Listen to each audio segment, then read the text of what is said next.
Hi, I'm Dubber. I'm Director of Music Tech Fest, and this is the MTF podcast. This one's a really special one. It's an extended interview with one of the legendary pioneers of electronic music. Graham Massey is a multi-instrumentalist, producer, DJ and broadcaster. Chances are you've heard his music. As well as being a central figure in 808 State, who are one of the most influential acts in electronic dance music history, Graham's remix and production list is an absolute who's who of contemporary music, including his work with Björk, co-writing Army of Me and The Modern Things from the album Post. He also has numerous side projects and collaborations, including Sisters of Transistors and Toolshed. While 808 State were responsible for the first full-length album of dance music and were early pioneers of acid house, Graham's taste extends far beyond.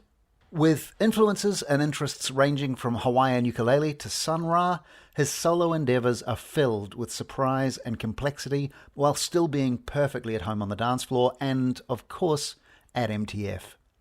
As an avid collector of both unusual and vintage music technology and a regular face at Music Tech Fest events around the world, Graham is interested in the intersections of innovation and creativity where the unusual or unexpected can happen. There's lots to talk about, and there's so much more we could have discussed. It's an absolute privilege to welcome Graham Massey to the MTF podcast. Enjoy. Graham, you're a pioneer of electronic music tech. First, how does that label sit with you? Hilariously, because I'm not that techie when it comes down to it. I've managed to bumble my way through in music tech, but I would say that because I'd come from the punk era was really important to me, so that's where I came into music, where it was about there was a chaos to it, and there was no formal training in terms of my musicianship. I was obsessed with sound, and it was a period when the non-musician was a character in music. People like Brian Eno came to the fore in my teenage years, where you didn't hear a formalism in his kind of music. You're just thinking like there was a mystery in what those people were doing, and I was very attracted to that. So when I first joined a band, my instrument was electric violin, and I had no training in violin. So it was about making a noise with this thing. But during punk, you could do that thing. You were encouraged to play the instrument you could play least. So people would swap instruments regularly.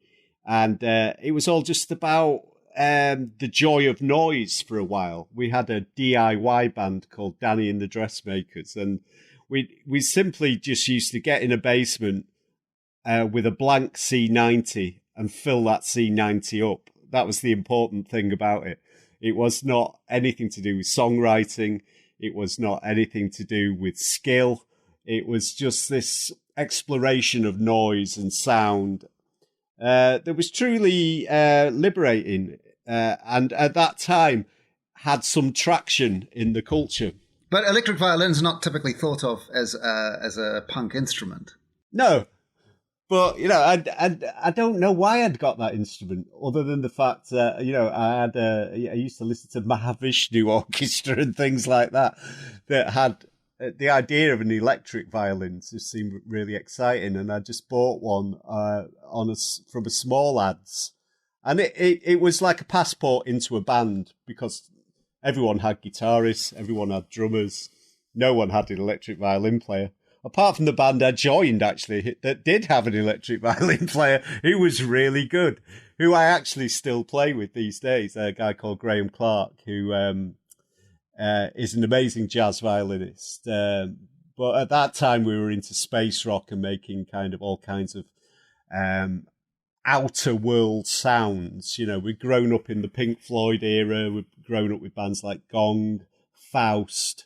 The early Virgin Records was such an important part of British music culture. When Virgin Records, the label started, and their eclecticism and Europe-facing view, a lot of German bands, a lot of French bands, it's an interesting mixture of music that we were exposed to through our local record shop, which was the Virgin Record Shop. Again, a very grassroots mail order system that started out as.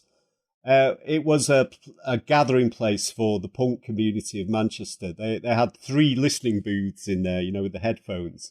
And there was usually about 30 people in the 3 listening booths. It was a place for exchanging ideas.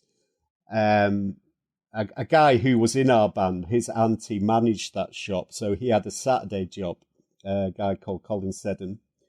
And he used to bring home all this fantastic music that was coming through that shop from America, first hearing, bands like The Residents and Devo and some of the more outre stuff of the punk movement.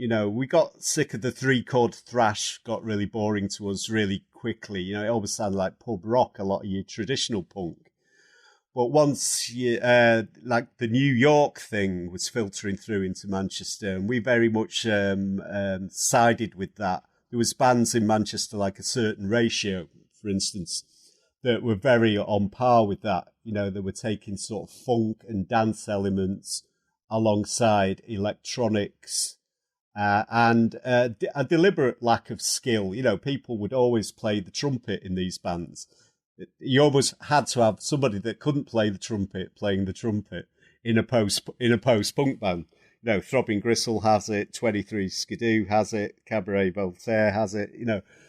And we had a trumpet amongst the 2 bands that shared our rehearsal room, and we used to pass it round, and it was these non-instrumental players playing instruments was part of that scene, so long as you had enough processing. And that was a point when also about post-punk is it became very much a studio craft thing. You could get in a room and make this music, but it really came to life when you got in a studio and could apply the latest digital effects that were coming in at the end of the 70s into the 80s.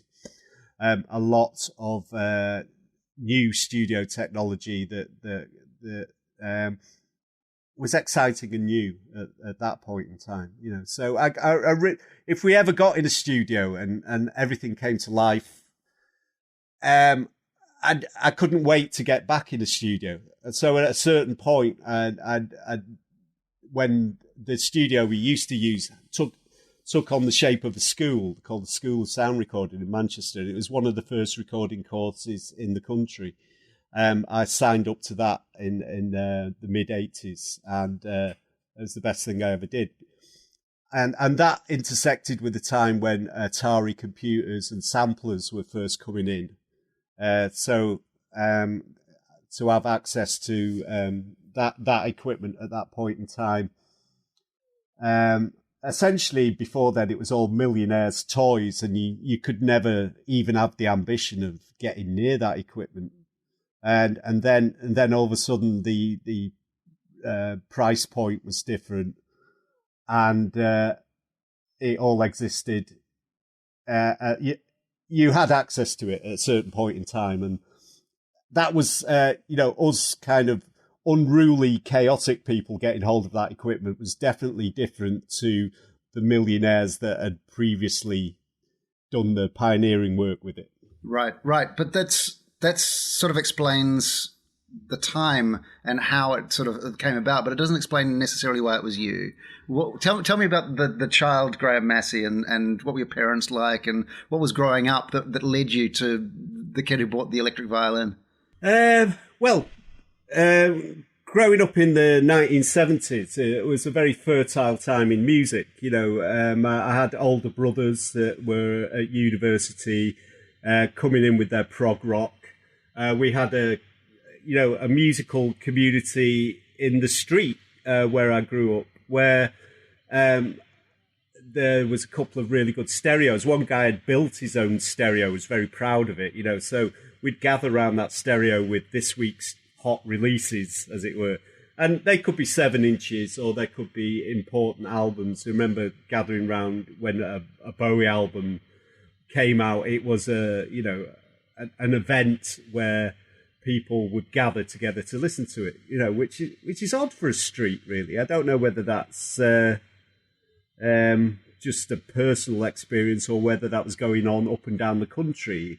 But, it's hard to explain. Somebody was doing a documentary recently on Lindsay Kemp, and I was interviewed about the importance of Bowie in that 70s period in the UK. So you would go to school and like there'd be people with carrot red Aladdin Sane hairdos and school uniforms on. The non-conformists sort of, but with the last vestiges of conforming, this odd hybrid of, to be a non-conformist in the 70s was really hard. Only the tough kids did it. So those became the punks. And somebody was saying, like, did punk, did it all come from things like the Rocky Horror Show? And I'm like, no, it really did. It was this punk in the northwest of England wasn't a King's Road kind of postcard version of punk.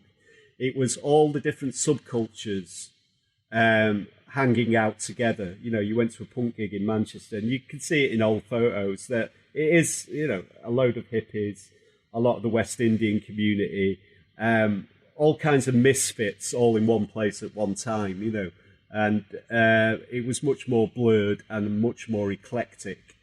And Manchester was a very eclectic musical city where your brother could be my brother was a mod, so there was a lot of like black music coming through into the house, and then my older brother was a university student, so it was all about the prog, and Yes albums appeared and things. So all these things lived side by side, Were you one of these kids who would take things apart to see how they go and, tinker with electronics, or?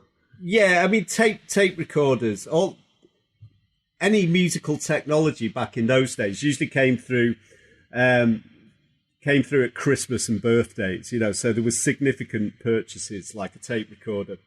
Everyone down the street had a tape recorder, and sometimes we used to gather and put them all together and then record 3 tape recorders with another tape recorder, and you could get really interesting jams that way. And then somebody told us how to turn the erase head off, by covering it in silver paper. And then dads would then tinker and put a switch on your erase head so you could turn it off and on and make loops and make cassette loops. And of course the old tape recorder technology became something that you could then tinker with, because previously to that they were very proud pieces of equipment that you weren't allowed near, let alone to start jabbing biros into it and messing with the tape speed and things. So all that became available to you. And then my dad had a background in electronics. He'd been in the RAF working with radar in the 50s. So his shed was full of equipment. Like, for instance, my first guitar amplifier was a PA system from Mac Vitti's Biscuit Factory, and it had this huge glass map of the world on it with a shortwave radio receiver in it, and then the speaker was like something from a Gymkhana or something, like a massive magnet with a horn on it. Right. Wow.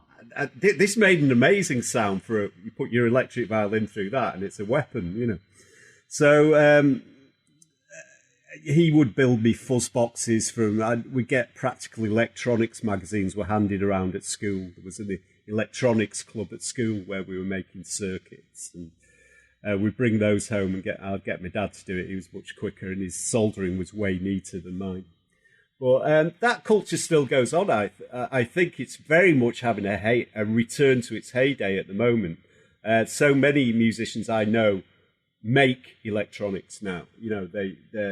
They're handy with a soldering iron, and this hobbyist culture of making electronic instruments is very much it existed back then, but it's way more every day these days. So it's interesting to connect those two eras up of the character in electronic music. We once relied on the manufacturing companies for that character within synthesizers, but it's much more open to individuals now, where people are making personalized electronics. I mean, there was a whole movement a few years ago for tinkering with old Casio things and rewiring them, wasn't there? And that thing's developed into something quite sophisticated now, and particularly with all the modular scene that goes on around the world now, where it's odd with synthesizers now because there is a lot of hobbyists, and yet I don't hear a lot of music from that sector that enters the social situations. It's kind of lives in its own world. There was a friend of mine puts out obscure records. Andy Votel, he's got a label called Finders Keepers, and he put a series of these cassettes out that he'd found from Alaskan oil rig workers who got into modulars in the 70s because they had all this spare money. And one of the guys was just a synth nut. And then they were all sat round trapped in Alaska for a period of times. And they had a bar there that this modular scene developed there, kind of thing. And they made these tapes and they got out. And I love that social enforcement and connection to electronics there makes it a lot more interesting than the wide-ranging kind of guy in a bedroom by himself thing. I think there's this where music meets social situations is always very important to me. Right. Is that like sort of wrapped up in the politics of particularly the music at the time when you were getting started? Obviously, there's a lot of stuff going on politically. Is there a kind of a political dimension to the musical story of Graham Massey? Yeah, I think so, in that the anti-establishment bent in music when I started has always been a sort of bedrock of an attitude to making music. We never wanted to make music that was easy, that fitted formats like verse, chorus, and middle eights. We never dabbled with that. It was always started from an outward-looking music, as I say, growing up in the 70s with a sort of psychedelic bent, starting with the sort of UFO club in London, and the Pink Floyd thing, we really gravitated to this band called Gong, again, who were on Virgin Records. That idea of a band that had a bit of everything in it. It had tape culture in it. They used a lot of collage. They used there was a lot of jazz in it. There was a lot of synthesizers for the first time, but not in quite an interesting way, in a very textural way. They were just a fascinating band, really, and I think their music has aged really well out of that period of the 1960s experimenters. Their back catalogue really stands up. And then there was bands like Faust out of Germany that again were effectively music concrete, but in a fun way, not in an academic way. In a way where you could sing along in a way. It's kind of our version of a. Everyone had that record because again, there was a kind of 49 pence record that they put out called Faust tapes, and when we formed bands in the 70s, everyone had it as a reference point because of the economics of that. How did that find its way into something like 808 State, or chart toppers 808 State, if you like? What's the thread there? Okay, well, I like to see once the rave scene started happening, and that again was a point where technology changed. That was really just as important as the cultural context. But the social mix changed in the clubs That was one of the things of the rave thing. It was about people from different backgrounds all meeting up in the bigger clubs, like a club like the Hacienda, that wasn't about it wasn't as tribal as other clubs that were around in previously leading up into the 80s, where there was like gay clubs, black clubs, clubs for copping off kind of thing. The barriers were coming down as a musician as well, because we used to set up at the back of the hall when we were performing. Largely, again, because of the technology, we needed a lot of wires, and you needed to be near the mixing desk because we didn't perform on the stage, and the stage broke down. You see a Happy Mondays gig from back there. The stage was full of the audience, and the band was in there somewhere, and it didn't really matter. People were facing backwards and sideways, and the performance space broke down. And it's same with early 808 gigs. You couldn't tell who was on stage, and you couldn't tell who the audience was. Mm-hmm. That was some kind of Mancunian socialism in action. It was like, right. That's what I think about when I go back to those early rave gigs, and warehouse parties, where you couldn't tell when a DJ came off and the live music began. It's very blurred. People didn't care. People didn't. They were so engrossed in the community situation that the idea of pop stars really went out the window. So it was interesting when we started getting some success with 808s there, because we really didn't know how to present ourselves. One minute we're doing these warehouse parties and shuffling around with everyone else, and the next minute we're doing something like the GMEX Centre in Manchester, which is like a 10,000 people ex-railway station, and you had to put on a show. And that was problematic. It was really problematic for us to be on a stage and for an hour with essentially some boring technology, because we were pumping out this music, but it's not about check my skills, so what do you do? And we struggled for many years to feel comfortable in a performing situation.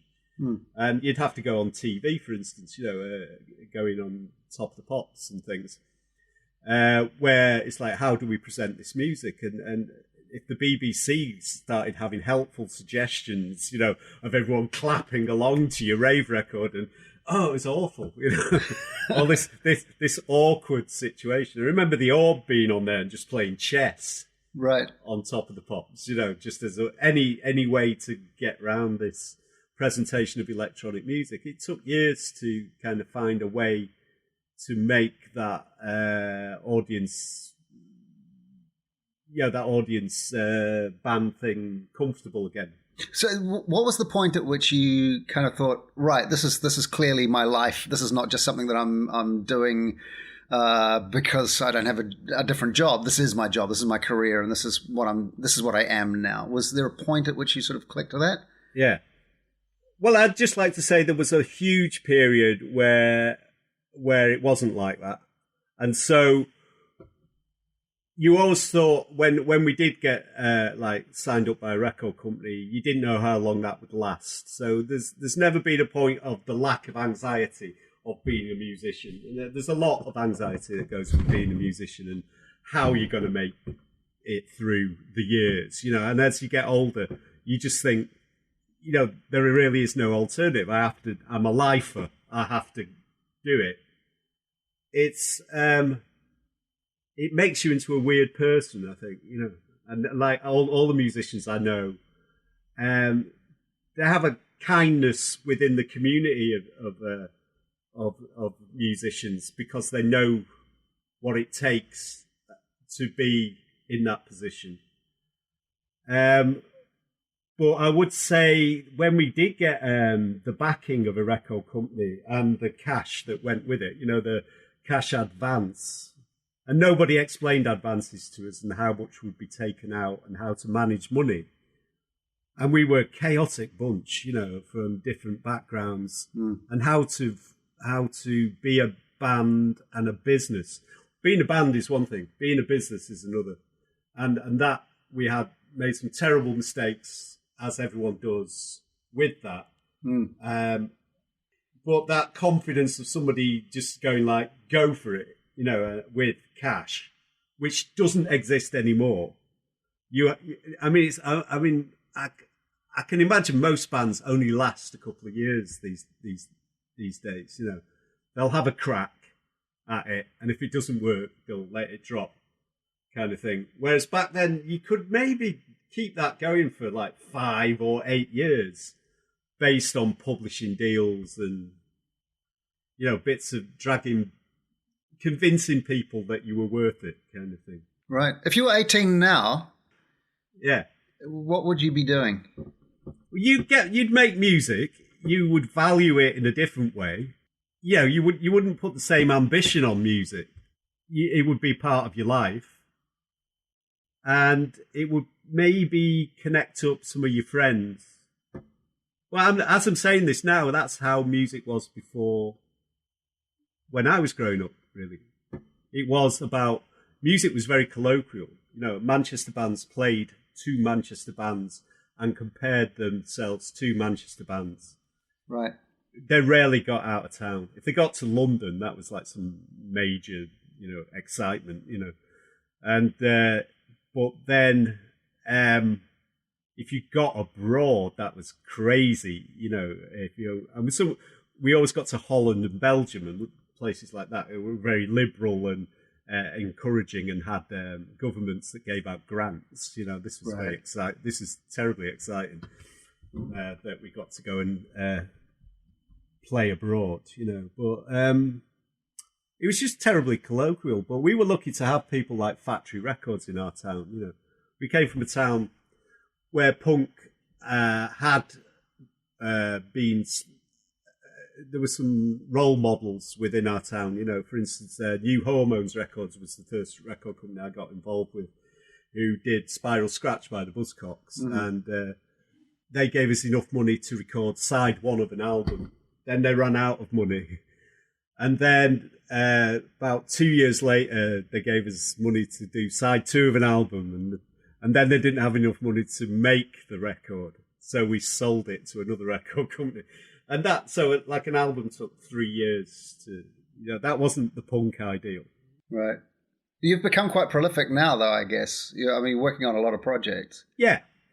I feel that, being in a band for 30 years comes with some baggage. And therefore that baggage sometimes gets in the way of how you make music, just that having a complete openness to the way you make music. So I have a number of projects, almost like a sort of portfolio of projects, in order to be able to sort of maneuver around the music I really want to make. So I make music for films, which is a completely different discipline as far as I'm concerned to creative music making. I also thought it would be a creative space to expand your music making imagination, but it's quite constrained.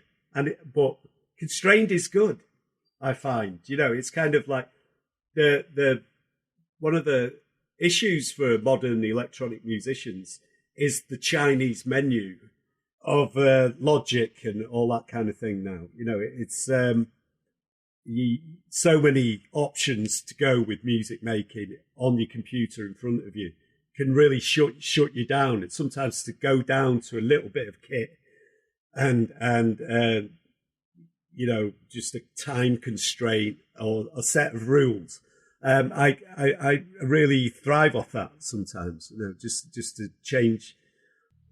There's just too many options sometimes with modern music making that all these other platforms become interesting again. Yeah, I guess you've got a rack of lots of synths and lots of gear and that sort of stuff. Do you sort of ever restrict yourself to a few bits and pieces, or? Oh yeah, totally. I mean, for a while I've had this huge man shed in the old Granada TV studios, where for the first time in my life I've been able to lay out everything I have in terms of all the equipment I've hoarded over the years.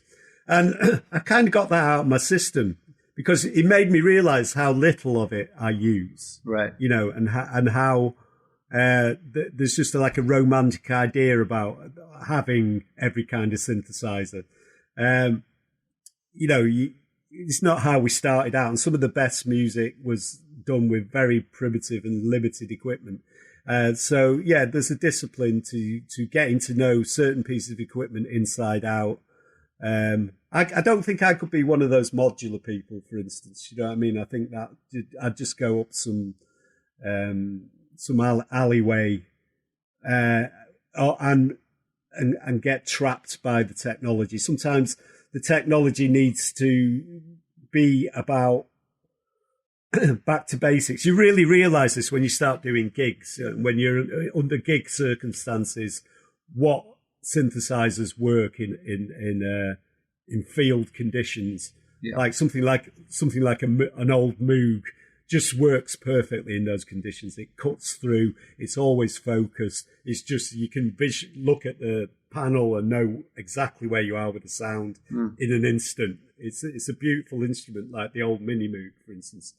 And then we went through a period of everything, what we used to call painting through the letterbox, which is like, you know, that where you had little LED screens and you had to go through menus, and they were just useless live, you know, for being spontaneous. You could maybe pick a preset and go with that, but I think instrument manufacturers are beginning to feed back into artists now in an interesting way. You know, we've been working with the Roland people for a number of years now, and they were an example of a company that used to be all about, we won't look at the past, whereas some of their best instruments were the ones they made by accident. Right. And they would refuse to revisit some of their great successes in favour of just the engineers just moving it on. But what they weren't taking into account is how musicians use equipment and the different genres of music that are spun off their equipment. Right. You know, it took a while for that to feed back. And now you have the people that make the Roland Era equipment have regular feedback sessions with musicians. And it's great to see so many beginners with this equipment, you know, going out there and being able to make spontaneous electronic music with something that's under £500. You know, it's become, you know, the electric guitar of its day. Do you think that some of these electronic music manufacturing companies, like the instrument makers, have an awareness of the heritage in the same way that guitar manufacturers might? They do now, but it's taken years. You know, you could go back 10 years and they wouldn't have that. Right. Particular people did. I remember when we first went, 808 State first visited Tokyo, we were met by a delegation from Roland and presented with a Boss watch and some socks and this cassette that they made in their lunch hour. Some of the engineers had made in the lunch hour of cover versions of some of our tunes. That was so sweet, kind of thing. But it was not the executives. It wasn't the executives that did that. It was the workers that had come, you know, and that was right. Fantastic. Awesome, yeah. But yeah, it's much more. There's a synthesis between the engineers and the musicians, and there's more of a community talking about it. Right, but you're not just an electronic musician, though. It's part of your palette. But you're often seen with a wind instrument, for instance. Yeah, I mean, it's all. Yeah, I'm not an electronic music purist, and it's funny how many people are. You know, particularly when you're a band like 808 State that's seen as one of the synthesizer bands. People get really upset when they get the guitar out, you know, or they get really upset with the saxophone and things, you know, it's like they just can't compute it. It's like, no, it doesn't belong there. But to me, yeah, as I say, I see this long line back to, you know, underground creative music that has always had those things, you know. It wasn't a big deal for me to put saxophone on Pacific State, for instance. I mean, I didn't play the saxophone when we made that record, but I was doing another project the night before where the saxophone player had left the saxophone in the studio, But that was electronic as well, and it was electronic with brass on it. It was like kind of like a sort of almost like a Fela Kuti record with 909 drum machines that we were doing the night before. Obviously, hugely unsuccessful, but all those experiments of trying to fit genres together that we were doing back then, some of it stuck, loads of it didn't. Yeah. Well, we really liked, at that point in time, people like Adrian Sherwood and the On Your Sound label that were using an electronic format, but with highly skilled musicians from the Sugar Hill Gang, so like Doug Wimbush and Skip MacDonald, who were obviously like muso-y. Yeah. Well, you stick that with the drum machine stuff, and you're getting a real, it's just exciting records we were making back then.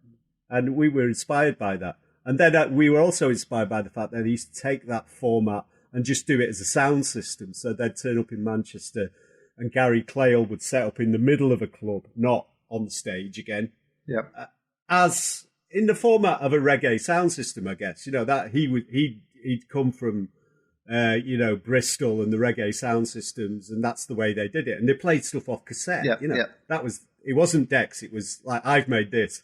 I'm not going to get an acetate. I've got a cassette. So he just had a bank of cassette players. And this was really inspiring to us. That's how we set up originally as 808 State, around the mixing desk, with some, we made the PA system quadraphonic by just adding 2 more speakers to it. And it probably sounded dreadful, but socially it was a dance. In the style of a blues. It wasn't a performance. It was a whole night of stuff.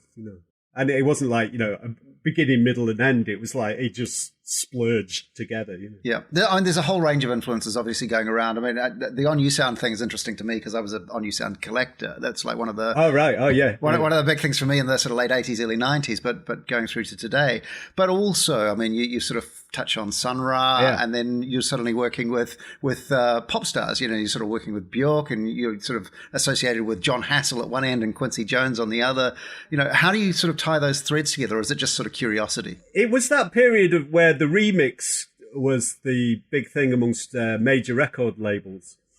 Everyone knew that this format of getting things into clubs, where the culture was really moving in clubs and significant records could be thrown up out the blue overnight from a club situation, was really interesting to major labels. So, how can we get this artist who we don't quite know what to do with, if we can get like some A&R guy, or it's just like, get it remixed by this guy I know, kind of thing. It's like he was doing his job somehow, of plugging these patch leads into the culture.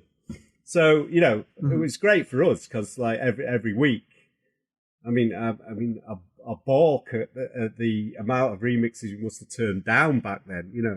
I mean, I come across cassettes in the cellar of things of like, Shaman, Move Any Mountain, and I probably just went, oh, too busy, or whatever, threw it over my shoulder, And but back then, when you say working with pop stars, Björk wasn't really a pop star, was she? I don't know. Sugar Cubes, yeah. I mean, it's kind of, they had that Birthday was known. They were seen as like indie darlings at that point in time, and when we met Björk and she arrived, she wanted to do an electronic formatted thing. She essentially wanted beats put into her music because she is such a musician. And but all the music on the cassette that she played was a brass band quartet from like her college mates, so it was like trombone and trumpet, and it was things like Anchor Song and Aeroplane, and you had to have a huge imagination to then think how that would play out as electronic pop. Because even then, when you listen to that album, it's pretty strange. There's like a saxophone quartet on it. One of the first sessions I worked on, it was Oliver Lake, who's like one of the members of the World Saxophone Quartet, who were like very esoteric, black saxophone quartet from New York. And there was a whole jazz culture that walked into the room of like, respect and things that had to be, and it wasn't pop. Nothing was pop. You know, One Little Indian were the biggest punks on the planet. You know, Flux of Pink Indians that Derek, who ran the label, they were on par with Crass. You know, So I was comfortable on all these levels of like, loved all the jazz, loved all the punk stuff. Mm-hmm. You know, and we were singing off the same hymn sheet. She'd lived that life too, of doing utter not chaotic nonsense on stage. You look back at some of her early bands, you know, and there's complete parallels with what we were doing, you know, of just making that din, and then at a later point in life, organising that din, but with a very informed record collection. Yeah. So it's really obvious why we want you to be at Music Tech Fest. What do you get out of it? The village green aspect of Music Tech Fest is incredibly important, because people have assumptions about who everyone is, you know, before they meet up somewhere, you know, be it electronic musicians or people from the, you know, for instance, me from the rave thing, you know, people are perhaps a bit kind of suspicious of it, whether it's, you know, true music or not, or there's a lot of music instrument manufacturers all meeting up there. So when I can only go off the experiences that I've had at Music Tech Fest, which is usually even driving from the airport in a taxi with somebody you've just met who's going to Music Tech Fest. All these Venn diagrams start intersecting immediately, and you find out what you've got in common. You find out your common passions, and there's always something that connects between all the people at Music Tech Fest, because they're all got an exploratory mind. You know, they're all looking to take ideas forward, and so it's easy to have conversations there. You know, you're there to have that attitude, and openness occurs immediately. It's part of the brief, really, is that you know, you leave stuff at the door, and you start listening, you start tuning in, and you know that time is not to be wasted there, because there's all this information coming at you. So I'm quite happy to sort of sit and listen to the talks until my bum goes numb, you know, about 8 hours into this thing. And you really, you know, there's been times where it's like, right, I should really go, you know, go and get something to eat now, kind of thing. But you're just there, fixed, as all this information is happening. You don't want to miss anything.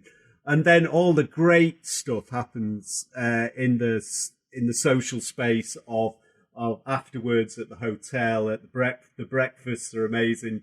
You meet all these people, and are able to hook people up together. You know, there's brilliant, like, oh, have you met? You need to talk to this guy over here, kind of thing. And that kind of social exchange is physically in the air. You know, where ideas are just people's ideas are fed and bolstered by the energy of a collection of inventors.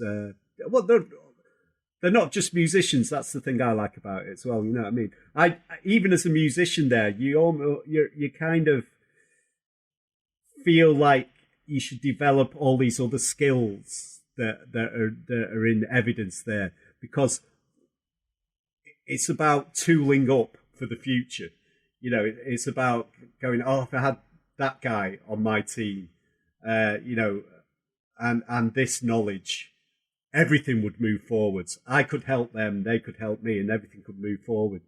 And I was saying about it's the most sort of perfect version of the European community at times when there have been a lot of the ones I've been to have been in European places. I know you've done them all over the world, but you just get a sense of this global community that's interested in, you know, a better version of the future, in terms of not just politically, but culturally, all rounders. That it's just a very positive experience, particularly when we're in this sort of weird Brexit kind of England at the moment.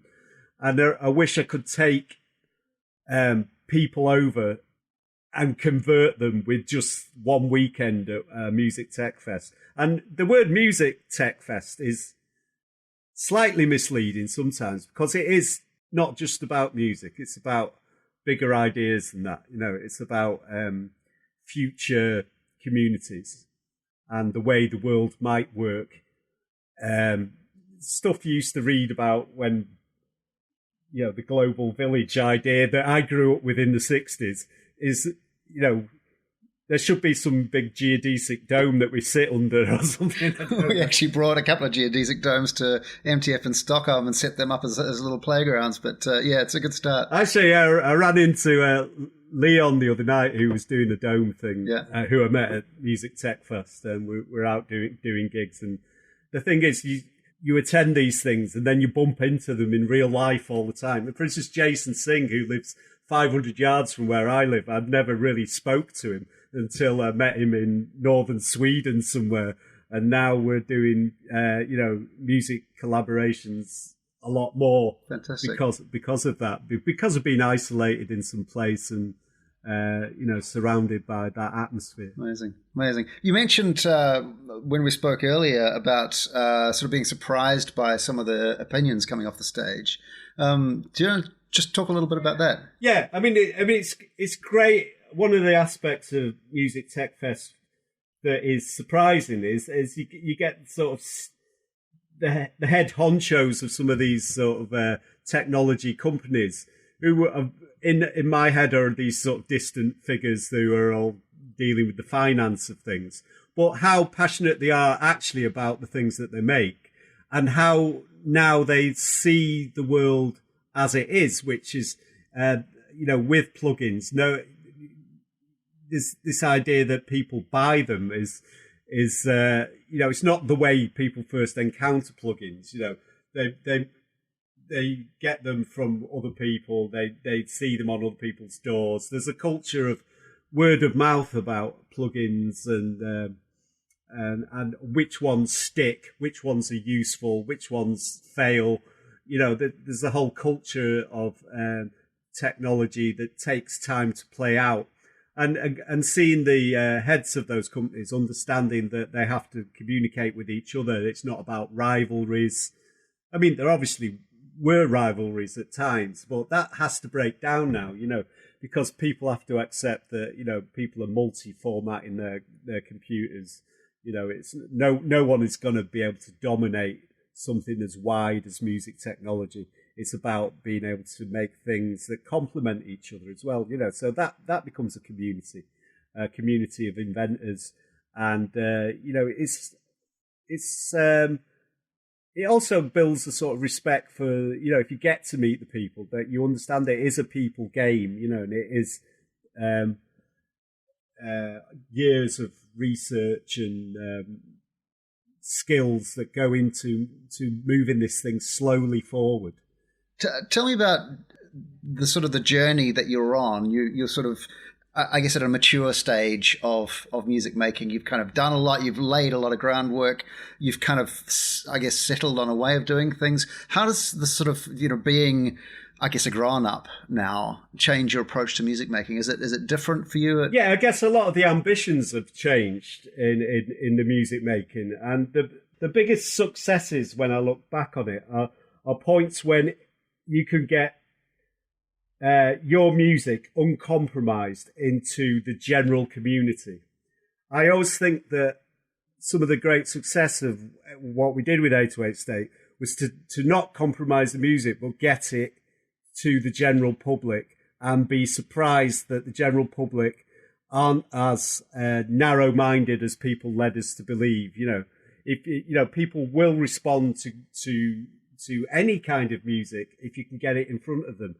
And breaking down media channels as has been happening in recent years. I think radio is in a really interesting place now, without the established radio channels and a lot of digital radio where you can have to have really strong curation. If you can trust the people's taste, you can move quickly through and get access to great music. I think that's really exciting in recent years, that the radio's become this open ground. When we were back in the rave days, the radio was incredibly important to us. We had an 808 state radio program that took American import dance music through the record shop that we had, Eastern Bloc, and put it directly out into the community. And that changed the musical landscape where we lived. You know, people used to record it on cassette and exchange the cassettes, and everything moved quickly. And that's when change could happen. And that's happening again. You know, the equivalent of radio is just insanely important today, and people might have written it off, but it's not. Yeah. Well, you're doing it now yourself, right? Yeah, we have various programs. Just done one on MTS last weekend, like a 2-hour space race special with a DJ called Kelvin Brown. That's still up on the Mixcloud. And do another one called Jazz Cruise Lifeboat Assembly, which essentially is a jazz show. But again, jazz is one of those words that's got too much baggage. But yeah, if you listen to it, it's just about music we're into at the moment. And it can be really electronic. It can be stuff that's just been cooked up 10 minutes ago down the corridor. It's got a real live, what's happening now quality to it. It's not about, but we'll throw in lots of things, classic stuff. And it's just about good music, and that's pushing all that together in one space. That's important. So as I was saying, I'm just interested in doing projects that are expanding an audience, really, trying to build an audience in the digital age. It's difficult when you have so many things you don't want to stay in one place. It would be easy for me to be a rave musician and just tread that path. But I didn't come from there, and I don't want to stay there, Instead, we're out touring at the moment, playing gigs, and, I understand the structure of how to make a crowd go for it, but you want to mess with that, and we do mess with it, and people get a better reward out of it when they're surprised, and I think we get a lot of good feedback because we do the unexpected, and there's a lot of new music in there, that's trying to move it forward a bit, and not just be a nostalgic thing. It's very important to me, to be free as a musician, to try things out. It's quite hard to pinpoint what a Graham Massey piece of music sounds like. For instance, yeah, exactly. I don't hold well together on Spotify, for instance. All my music's scattered under different pseudonames. There's no one thing that will bring that together. There's not an algorithm for that will do that. Yeah. I'm really suspicious of algorithms. I really, and it's interesting, those conversations at MTF about algorithms and the way music will go, if you like this, you will like that. It's just, I'm so against that. But that's the place where you can have that conversation and almost come up with something that is the opposite of that. There might be developments in the technology that send that in the opposite direction. That would be really interesting, of just that thing you used to get when you got into albums and you read the names on the back and you followed those names of musicians. That algorithm from my teenage years, I want a version of that, really, where it's about people version of it. And absolutely. Yeah. Or the algorithm of the grumpy guy in the record shop saying your music taste is shit, you should be listening to this instead. Yeah. and making recommendations on this. God, the record shop where we were born, Eastern Bloc, and they had such a reputation for that people used to go in there quaking, But it was from a good place, because that guy really was Martin Price. He was evangelical about getting the good music across. And he would literally be giving if there was a great record, he'd be giving people copies of it, He was like a preacher. Wow. But people used to come out of there, having, needing tranquilizers at the end of it. So, yeah, those things are missing, Fantastic. Well, maybe we're being romantic about it, but you know what I mean? But it's great Music Tech Fest is discussion. It is the exchange of these ideas, and people that going in with an idea could go in with an idea, and that idea might be completely changed by the time they come out of there, because they're dealing with such a mix of disciplines and such a mix of people that it really works for me. I come out there inspired. Just amazing. So great to have Graham as part of the MTF community, and you will no doubt catch him at MTFs to come. But that is the MTF podcast, and that's us for 2018. Have a fantastic new year, and we'll catch you next week, as usual, with something extra special from the MTF Trackathon and some really big news for MTF 2019. Until then, if you can think of anyone you know who might find this of interest, please do send them a link. Cheers, and Happy New Year.